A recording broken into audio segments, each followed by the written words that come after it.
Hello friends, Neura meet में आपका स्वागत है। हमारे साथ जुड़े हुए हैं राहुल सर, जिनका एक्सपीरियंस पिछले 7 साल का है और ये नीट एक्सपर्ट टीचर हैं। चलिए इनसे मिलते हैं, कुछ इनसे बातें करते हैं। जी नमस्ते सर। नमस्ते। और सर, आप कितने सालों से पढ़ा रहे हैं, टीचिंग लाइन में हैं या 5 6 ईयर से तो हम लोग जुड़े हुए हैं सर। नीट के बच्चे को पढ़ाते हैं सर? जी जी sir. NEET JEE main 11th and 12th class के बच्चे को हम लोग देखते हैं। बेसिकली जितने भी कम्पिटिटिव एग्जाम्स है, JEE science. Mains, advance, NEET के बच्चे को तैयारी कराते हैं। बेसिकली मैं आपसे ये पूछना चाहूँगा कि सर, कि जो भी बच्चे नीट का तैयारी कर रहे हैं तो कैसे नीट में एक्सेल कर सकते हैं, ज़्यादा से ज़्यादा इस मार्क्स को एक्सप्लोर कर सकते हैं? सबसे पहले सर नीट में क्वेश्चन पैटर्न किस तरह से पूछा जाता है, हम लोगों को उधर ध्यान देना पड़ेगा। एनसीईआरटी बेस्ड क्वेश्चन नीट में ज़्यादा आ रहे हैं आजकल।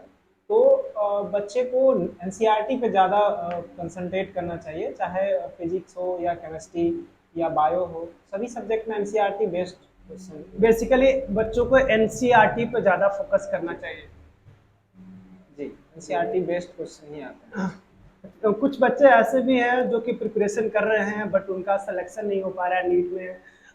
ऐसा है तो उनको कई तरह से सर प्रॉब्लम है, डिविएशन, बच्चे डिविएट हो जाते हैं अपने पाथ से, थोड़ा सा गलती कर जाते हैं और समय वेस्ट हो जाता है। सबसे पहले एनसीईआरटी को पढ़ने के लिए हम लोग, एनसीईआरटी तो जरूरी है ही नीट निकालने के लिए, लेकिन एनसीईआरटी को पढ़ने का भी हम लोग हेल्प बुक साइट से लेते हैं। नोट्स, हैंड नोट्स कई सारे सर मतलब पढ़ाते हैं, नोट्स है सभी बच्चे का। लेकिन पहले लेक्चर भी बच्चे देखते हैं, ऑनलाइन पढ़ते हैं तो, लेकिन ऑनलाइन लेक्चर देखने के साथ साथ क्वेश्चन प्रैक्टिस साथ साथ नहीं कर पाते, उसको मेंटेन नहीं रख पाते। तो बिना न्यूमेरिकल प्रैक्टिस का नीट नहीं हो पाएगा। एनसीईआरटी के साथ पढ़ने के साथ उनका एक क्वेश्चन भी सॉल्व करना उतना ही इम्पोर्टेंट है जितना जो है एनसीईआरटी बुक इम्पोर्टेंट है। तो बिल्कुल, जो बच्चे यानी कि जो तैयारी कर रहे हैं साथ साथ अगर वो न्यूमेरिकल प्रैक्टिस करते हैं तो ज़्यादा से ज़्यादा वो मार्क्स को स्कोर कर सकते हैं। और सर ये बताइए कि बायो में क्या है लॉजिक है, बायो में कैसे स्कोर किया जाएगा? बहुत सारे बच्चे सोचते हैं कि बायो में अगर स्कोर हो जाता है तो मार्क्स हमारा जो है कट ऑफ के आसपास पहुंच जाता है। बायो के लिए स्पेशली क्या? देखिए, बायोलॉजी में मेन 50% क्वेश्चन तो बायोलॉजी से ही होते हैं ना। 180 में से आपको 200 में से 180 सॉल्व करना है। मान लीजिए बायोलॉजी में 100 क्वेश्चन रहते हैं, 100 में आपको 90 सॉल्व करना, 45 बोटनी, 45 जूलॉजी। तो बोटनी जूलॉजी का क्वेश्चन में ज़्यादातर थ्योरेटिकल क्वेश्चन ही रहते हैं। तो अगर बच्चे, उसमें तो न्यूमेरिकल है नहीं, अगर पहले से ही अगर रिवीजन बार बार, अगर एनसीईआरटी को लाइन बाय लाइन अच्छा से पढ़े, क्वेश्चन प्रैक्टिस करे, एनसीईआरटी बेस्ड, एनसीईआरटी के हर वर्ड को अच्छा से कंसेप्ट बिल्डिंग करके पढ़े, तो एनसीईआरटी जो है इजी हो जाता है बायोलॉजी पे।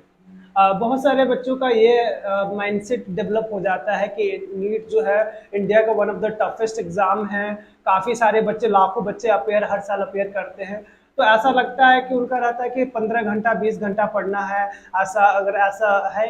नहीं सर, समय की बात नहीं है, समय तो है ही इम्पोर्टेंट, लेकिन मेन आप जो डेली का टारगेट सेट करते हैं कि आज दिन में मेरा ये टॉपिक हो जाना चाहिए, ये चैप्टर कंप्लीट हो जाना चाहिए, तो ये चैप्टर और ये टॉपिक आपका आज के आज हो ही जाना चाहिए। ऐसे नहीं कि टारगेट आज सेट करें और आज पूरा नहीं कर पा रहे हैं। तो टारगेट इतना ही सेट कीजिए जितना आप कर पाए एक दिन में, और डेली टारगेट बना करके डेली आपको क्या पढ़ना है, फिजिक्स में, केमिस्ट्री में, बायोलॉजी में, सभी सब्जेक्ट पे इक्वली इंपॉर्टेंस देना पड़ेगा। और जो आपका इजी है उसको थोड़ा जल्दी करना पड़ेगा, जो आपका प्रॉब्लमेटिक चैप्टर है, टॉपिक है और कंसेप्ट, उसको फोकस करना पड़ेगा, ज़्यादा समय देना पड़ेगा।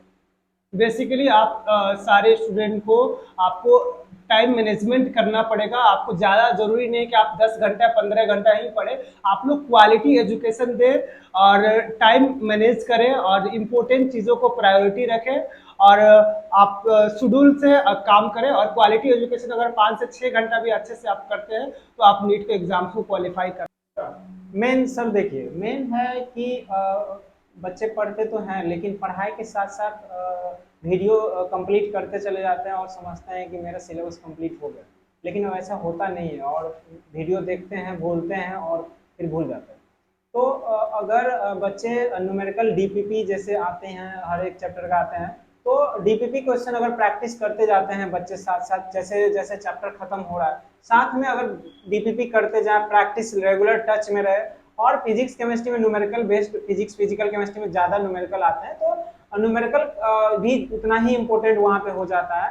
और बार बार न्यूमेरिकल क्वेश्चन प्रैक्टिस हर टॉपिक में करने से आपका सिलेबस कवर अप हो जाएगा और साथ में न्यूमेरिकल भी कंप्लीट हो जाएगा, फिर आपका सिलेबस कंप्लीट है। बेसिकली न्यूमेरिकल पे ज़्यादा आपको ध्यान देना है।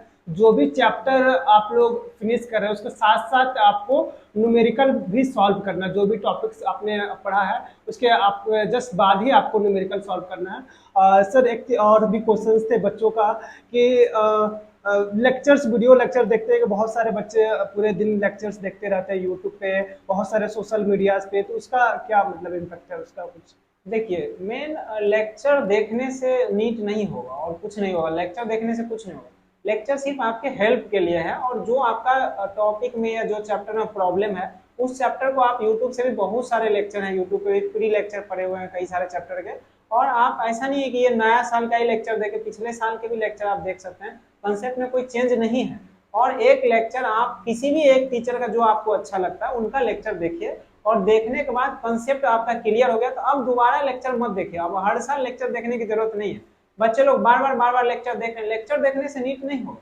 नीट होने के लिए आपको न्यूमेरिकल प्रैक्टिस जरूरी है, न्यूमेरिकल क्वेश्चन जरूरी है सॉल्व करना, पेपर प्रैक्टिस करना। बिल्कुल, मतलब प्रैक्टिस ज्यादा करना है और कॉन्सेप्ट एक बार क्लियर कर लेंगे, बाकी प्रैक्टिस ज्यादा से ज्यादा उनको जी। टेस्ट सीरीज का क्या सर इम्पोर्टेंस है? देखिए, टेस्ट सीरीज तो बहुत ज्यादा इम्पोर्टेंट है बच्चे के लिए।